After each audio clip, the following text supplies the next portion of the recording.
Señor esté con ustedes. Proclamación del Santo Evangelio según San Marcos. En aquel tiempo se hallaba Jesús en Cafarnaúm, y el sábado fue a la sinagoga y se puso a enseñar. Los oyentes quedaron asombrados de sus palabras, pues enseñaba como quien tiene autoridad y no como los escribas. Había en la sinagoga un hombre poseído por un espíritu inmundo que se puso a gritar: ¿qué quieres tú con nosotros, Jesús de Nazaret? ¿Has venido a acabar con nosotros? Ya sé quién eres, el Santo de Dios. Jesús le ordenó: cállate y sal de él. El espíritu inmundo, sacudiendo al hombre con violencia y dando un alarido, salió de él. Todos quedaron asombrados y se preguntaban: ¿qué es esto? ¿Qué nueva doctrina es esta? Este hombre tiene autoridad para mandar hasta a los espíritus inmundos y lo obedecen. Y muy pronto se extendió su fama por toda Galilea. Palabra del Señor. Siéntense un momentito, por favor. Hace 8 días nos habíamos quedado con un conviértanse, ¿no? Jesús toma la señal del arresto de Juan el Bautista y se dirige a Galilea, y ahí empieza su ministerio, empieza su camino mesiánico y empieza anunciando el reino de Dios. Pero para que el reino de Dios sea recibido y sea experimentado, sea vivido, hay que convertirse, conviértanse. Una palabra que decíamos es todo un proceso de nuestra vida, irse conformando a la imagen de Jesús, ser como Jesús, ver la vida como la ve Jesús, amar la vida como la ama Jesús, actuar en la vida como actúa Jesús. Y esto precisamente es la razón del anuncio del reino. Él quiere vernos vivos y en plenitud. Por eso hoy San Marcos se cuida del cómo, ¿no? ¿Cómo es esa conversión? 2 verbos: hablar y escuchar. Jesús enseña, los demás escuchan. Pero cuidado, ese hablar y ese escuchar está ligado a una identidad. Jesús es palabra, palabra. Recordemos en la introducción al Evangelio según San Juan, el prólogo. En el principio existía la palabra era Dios, la palabra estaba con Dios. Palabra, un término que en nosotros tiene una connotación física, ¿no? El sonido articulado que sale de nuestra garganta, modulado por nuestra boca, nuestra lengua, y que genera algo entendible, algo que comunica. Esta es la palabra. Pero en la realidad, en la intención del evangelista, más bien va a todo aquello que se genera antes de la palabra, esa articulación inteligente que permite ser entendido, ¿no? Que permite ser entendido para también ser respondido. El término palabra conlleva inmediatamente no una actitud pasiva, sino activa. El que habla también invita al que escucha a que responda. Podríamos decir que el reino de los cielos se inicia con un diálogo entre Dios y el hombre, un diálogo. Dios permite que el hombre también le responda. Es desde ahí precisamente como la terminología de esa palabra tiene como referencia algo mucho más profundo: la inteligencia. Dios entrega su inteligencia al hombre, el logos, ¿no? Y por lo tanto entonces no es solo lo que se articula para responder, sino todo lo que se elabora para poder responder. Inteligencia, ¿no? Eso es lo que permite un diálogo coherente, un diálogo que precisamente se convierte en algo que va haciendo que haya un conocimiento mutuo y una aceptación mutua. Son nuestras conversaciones cotidianas. Hablamos de política, el tema es política. Hablamos de deporte, el tema es deporte. Hablamos de películas, el tema es películas, ¿no? Es decir, tenemos una temática que orienta nuestro platicar, nuestro hablar, y esa temática es precisamente articulada inteligentemente para que haya ese diálogo. El reino de Dios es un espacio de diálogo esencial, importante entre Dios y el hombre. Y por eso Jesús habla, habla. Él es palabra que comunica al Padre. Es ese que ya desde el tiempo de Moisés viene visto desde lejos, ¿no? Pondré un profeta y ese profeta hablará lo que yo le diga, tendrá mis palabras. Y Jesús es ese profeta que habla en nombre del Padre. Él es la palabra del Padre. ¿Qué pretende el reino de los cielos? Pretende que nosotros conozcamos la vida. Ya dijimos, ver la vida como la ve Jesús, amar la vida como la ama Jesús, construir la vida como Jesús. Ese es hacerse, conformarse a Jesús. Esa es la conversión. No es solo un acto inmediato, que también lo incluye, ¿no? Por ejemplo, ahorita viene la Cuaresma y se nos va a hablar de arrepentimiento y de conversión. Sí, se nos va a dar la oportunidad de vivir un momento penitencial por medio del sacramento de la reconciliación. Sí, pero eso se puede quedar solo ahí. ¿Qué intención tienes cuando frecuentas o cuando aprovechas ese momento de encuentro con Dios para convertirte a Dios? ¿Qué intención te lleva? Ojalá fuera la intención de la vida para hacer vida lo que escuchas, para hacer vida aquello que Jesús anuncia. Pero algo muy importante acá, los que escuchan a Jesús, de acuerdo al evangelista hoy, ven una diferencia enorme entre lo que han escuchado antes, entre los rabinos y los maestros, los escribas, ¿no?, que aquí se habla. Como que hay una diferencia enorme desde el punto de vista de lo que nos estamos oyendo. Este habla como quien tiene autoridad, y esa autoridad viene a trastornar, viene a cambiarlo todo. La figura está puesta en la persona que está poseída por un espíritu inmundo y que está escuchando a Jesús. ¿Por qué esta persona antes no reaccionó igual?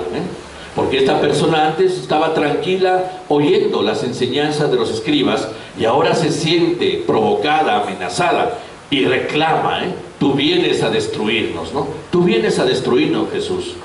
Y es que eso lo identifica delante de los demás, autoridad. ¿Quién es este? ¿Qué doctrina nueva es esta?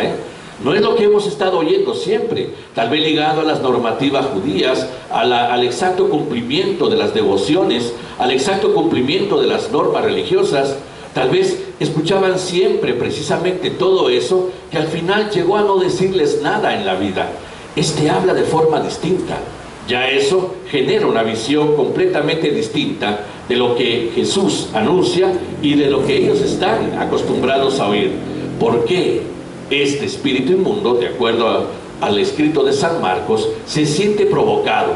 Hay algo nuevo acá que ahora sí va a significar transformación, va a significar cambio, y este tiene que irse de ahí. Pero como se trata de un diálogo entre Dios y el hombre, no es un diálogo entre Dios y el mal. Con el mal no se va a negociar, con el mal no se negocia. Por eso el cállate y sal de ahí, cállate. La intención del reino de los cielos es reconstruir la vida desde la libertad, y por lo tanto se anuncia por la verdad la libertad. Libertad que va a significar construir vida que de verdad satisfaga, construir vida que de verdad se sienta como vida y no como sobrevivencia, Y para eso, escuchar. Él es la palabra que viene a proclamar, a anunciar y a dar a conocer las intenciones de Dios. Él es palabra que dona la inteligencia de Dios al hombre. Pero esa inteligencia está ligada a orientar al hombre a la construcción de una vida nueva, y desde una vida nueva a una historia nueva, a una sociedad nueva. Por eso la diferencia, ¿no?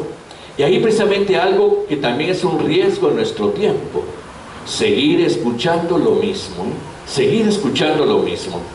Claro que también a veces el cristianismo se ha convertido en una religión ligada a normativas, ligada a adoctrinamientos, ligada a leyes, ligada a formas devocionales que hay que cumplir, ¿no?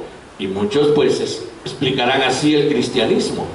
Pero dice algo a la vida todo esto. El problema es que podemos correr el riesgo de gente adormecida que no se siente amenazada en su estilo de vida, o por lo menos motivada a una transformación. Si bastará cumplir normas, si bastará cumplir devociones, si bastará cumplir leyes religiosas, entonces pues mi vida está bien porque las estoy cumpliendo. Y esto es lo que hace la diferencia entre aquellos que escuchan a los escribas. Y por eso la diferencia la demuestra San Marcos en esa provocación que siente el mal, representado en un espíritu inmundo que posee a una persona, que se siente en ese momento agredido, que se siente en ese momento expulsado de una historia, expulsado de la vida. Pero mientras escuchaban normativas, doctrina, mientras escuchaban religión, pues esa reacción no existió. Marcos quiere establecer la novedad del encuentro con Jesús. No hay diálogo con el mal, no hay diálogo, no hay equilibrio con el mal. Hay que expulsar el mal para hacer libre al hombre y hacer libre la creación. Por eso, cállate y sal de ahí. El diálogo se establece con el ser humano, creado a imagen de Dios, a quien Dios ha dotado de vida para que descubra el sentido de la vida y la construya de acuerdo a ese criterio divino que orienta hacia la verdadera libertad y hacia la verdadera felicidad. Por eso hay que expulsar aquello que lo impide, que esclaviza, que domina, que lo limita, para generar una figura de libertad que sea atractiva para el hombre y que sea precisamente respuesta a la llamada de Dios. Por eso también es diálogo. ¿Por qué? Porque habrá dudas, habrá confusiones, habrá también interrogantes, habrá esa posibilidad de abrirse a Dios para que Dios, abierto a nosotros, también nos responda. Y esto lo vemos en el recorrido de Jesús. San Juan nos lo habla con mucha claridad. El capítulo 6 del Evangelio según San Juan es el capítulo que habla sobre lo que ahora identificamos como nuestra Eucaristía. Es el capítulo: yo soy el pan vivo que ha bajado del cielo, yo soy carne, soy sangre, quien come mi carne y bebe mi sangre tiene vida eterna. Ese es, digamos, el panorama, la vida construida desde la participación en Cristo, y Cristo que se hace Eucaristía para dar vida. Pero ¿cómo empieza eso? Empieza con la narración del milagro de la multiplicación de los panes y de los peces. Y eso entusiasma a los judíos. La noticia llega incluso de Galilea hasta Judea, y llegan judíos, es decir, autoridad, gente de peso, a espiar a Jesús para comprobar lo que ha hecho. El milagro de la multiplicación de los panes y de los peces entusiasma a esta gente, ¿no? Y luego viene una identidad entre Jesús y Moisés. Él nos dio el maná y ahora tú nos das este pan. Él nos quitó el hambre en medio del desierto y tú has quitado el hambre a esta gente que te escuchaba. Quiere decir que tú eres el nuevo Moisés. Y entonces se entusiasman, pero ese entusiasmo les impide seguir escuchando a Jesús, Cuidado, también así es nuestro cristianismo. Un milagro por allá, entusiasmo, ¿no? Una cosa por acá, entusiasmo. Un entusiasmo que a veces aparece como suficiente para poder entonces ligarnos a Él. Pero cuando nos habla como debe hablarnos, nos decepciona. Cuando nos habla como debe hablarnos, ya no nos gusta mucho, Así pasó con estos. Cuando Jesús empieza a explicar que su intención no es de echar peca a los romanos para expulsarlos de Israel y generar un nuevo imperio israelita o algo así, estos empiezan a decepcionarse. Sobre todo cuando el lenguaje habla: yo soy pan vivo, el que me come vivirá, el que come mi sangre, el que bebe mi sangre y come mi carne tendrá vida. Y todo esto empieza a fastidiarlos, tanto que se dan la vuelta y se van. No te entendemos, este lenguaje no lo soportamos, no queremos ya oírte, eres un mentiroso como otros, ¿no? Juan habla que también muchos de los discípulos de Jesús se fueron en ese momento, se fueron en ese momento. Ya lo que escucharon ya no les gustó, Entonces, el recorrido de la escucha de Jesús se quedó ligado más al entusiasmo religioso y al entusiasmo político de su tiempo que a la escucha de un discurso de vida. Y por lo tanto abandonan a Jesús. Jesús se voltea y se encuentra con el grupo de los 12. Y también nos invita a la libertad de optar. Ustedes también quieren irse. Goodbye, váyanse, váyanse. La respuesta de Pedro hace la diferencia. Señor, ¿a quién iremos? Tú tienes palabras de vida, y nosotros hemos creído que tú eres el Santo de Dios. Ahora, aquí hay algo que precisamente viene identificado también con Marcos. El demonio llama a Jesús Santo de Dios, pero ahí no habrá diálogo. me reconoces y por eso me tienes miedo, me reconoces y por eso te sientes agredido. Contigo no voy a hablar, porque precisamente vengo a expulsarte de la vida y de la historia. Pedro lo reconoce como santo de Dios y Jesús lo invita a seguir caminando con él, a seguir en diálogo con él, ¿no? Porque el diálogo es con el hombre a quien hay que reconstruir, con el hombre a quien hay que orientarlo a la vida, a que construya la vida, ¿eh? Y por lo tanto entonces Pedro evidencia a aquel que está dispuesto a seguir escuchando. Tal vez no entendimos tu discurso ahorita, Jesús, lo entenderemos más adelante, pero hemos entendido que tú, lo que tú hablas, lo que tú anuncias, es vida, no es doctrina, no es religión, no es esquema religioso, es vida. Y la vida se expresa desde una actitud de libertad en cuanto al que yo escucho y el que me permite responderle. Dios habla en el ámbito de la libertad del hombre, no en el ámbito de las condiciones religiosas que muchas veces limitan el diálogo entre Dios y el hombre. Si usted hace eso, le va a ir bien. Si usted no lo hace, le va a ir mal. Si usted se porta bien, Dios lo va a bendecir. Si usted se porta mal, Dios lo va a castigar. Por eso tiene que hacer esto, esto, esto y esto. Punto. Con Dios no, con Dios no se discute, con Dios no se pelea, con Dios no se... Cuando precisamente el ámbito es libertad. Cuando nos presentan una religión así, es lógico que lo inmediato que se nos viene es rechazarlo.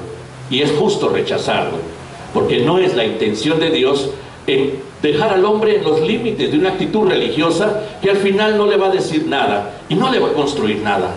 Es libertad que nos permite incluso reclamarle, ¿eh? Cuando hay verdadera libertad, hay un conocimiento mutuo de confianza. Y Dios lo que pretende es que el hombre confíe en Él. Y por eso se presenta desde una actitud primera, misericordia. Jesús no viene a imponer una religión de normativas, no viene a imponer una doctrina nueva que se parezca a la judía, pero que ahora habla de Él. No, viene a actuar. El diálogo entre Dios y el hombre se efectúa en Jesús desde las mismas actitudes de Jesús, que se encuentra con la miseria del hombre y la alivia, ¿no? Por eso también se ha cuidado Marcos de hablarnos de las actitudes de Jesús. Y esto es precisamente la primera forma de entrar en confianza con Dios. Una confianza que tiene que llevarnos a sentirnos verdaderos hijos e hijas de Él, para poder dialogar con Él, sin miedo, de dejar atrás los esquemas religiosos de los castigos y de los premios, ¿no? Y entrar en la dimensión de la comprensión de la vida desde lo que es ese espacio hermoso que es Jesús, palabra, que permite ese diálogo con Dios, ¿eh? Entonces sí, podemos consultarle. Incluso, me atrevo a decir, podemos pelearnos con Él. ¿Por qué no, eh? Santa Teresa de Jesús, una de las más grandes santas de la historia de la Iglesia, se peleaba con Dios, ¿eh? Era tal la confianza y el amor que sentía de Él hacia ella y de ella hacia Él, que le tenía esa confianza extraordinaria, ¿eh? Y se daba unas grandes peleadas con Dios. Va a fundar a Sevilla, estamos hablando siglo XVI, había que pedir un montón de permisos, había concordato entre la Iglesia y la monarquía española. Por lo tanto, los permisos también radicaban en la aprobación de la clase noble de España, ¿no? No quieren que Teresa vaya porque está revolucionando muchas cosas que estaban tranquilitas sin ella. Al fin el obispo de Sevilla le permite ir a fundar a Sevilla y Teresa agarra camino desde Castilla hasta Sevilla y casi se muere en el camino, pero no se entera en el camino que el obispo cambia de opinión y, movido por la nobleza española, le niega el permiso a Teresa. Cuando ya llega a Sevilla para fundar el monasterio, se topa con que ya no hay autorización para eso, ¿no? Y se enoja, ¿eh? Y se enoja, no solo le dice al obispo hasta de qué se va a morir, sino también le dice a Dios: no te quejes de tener pocos amigos, porque a los pocos que tienes, mira cómo nos tratas, ¿eh? Pero ese reclamo no es un reclamo abusivo, no es un reclamo irrespetuoso. Un miedoso de Dios tendría miedo de decirle, se persinaría 80,000 veces si le viene un pensamiento de ese tipo, ¿eh? Un miedoso de Dios estaría aquí conmigo: Padre, confiéseme porque fíjese que me peleé con Dios. Pero no es hijo o hija.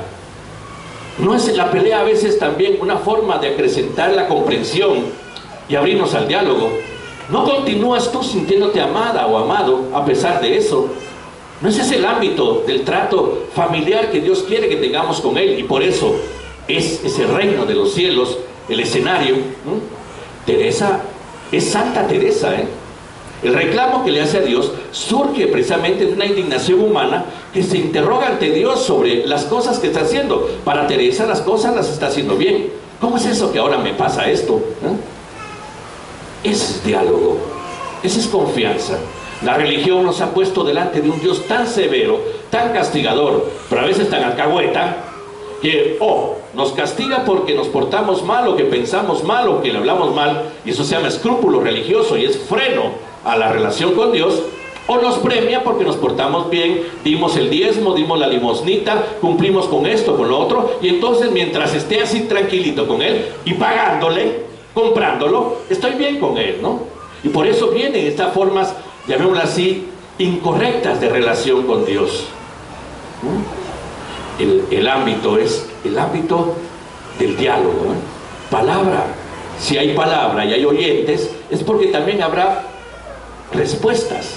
Y las respuestas muchas veces vienen como preguntas, como interrogantes, como porqués que salen de nuestro corazón hacia Dios, desde la confianza que tenemos en que nos ama, desde que somos hijos e hijas de Él.